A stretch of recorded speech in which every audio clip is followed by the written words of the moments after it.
13واں روزہ بعد از نماز فجر سورہ جمعہ آیت نمبر 4 33 مرتبہ پڑھیں۔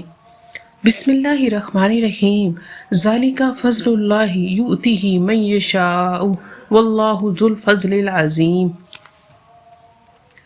بعد از نماز ظہر سورۃ فلق 47 مرتبہ پڑھیں۔ بسم اللہ الرحمن الرحیم، قل اعوذ برب الفلق من شر ما خلق ومن شر غاسق اذا وقب ومن شر النفاثات في العقد ومن شر حاسد اذا حسد۔ بعد از نماز عصر سورہ والناس 47 مرتبہ پڑھیں۔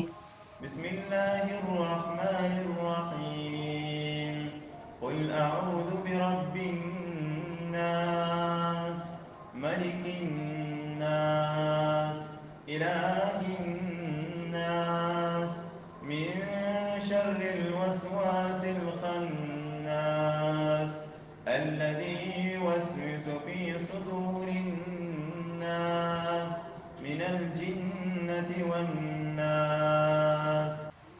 بعد از نماز مغرب دعائے نجات 11 مرتبہ پڑھیں۔ بسم اللہ الرحمن الرحیم، ربنا آتنا فی الدنیا حسنۃ وفی الآخرۃ حسنۃ وقنا عذاب النار۔ بعد از نماز عشاء صلاۃ الحاجات 4 رکعت نفل ادا کریں۔ اس کے بعد سورہ مزمل 3 مرتبہ پڑھیں۔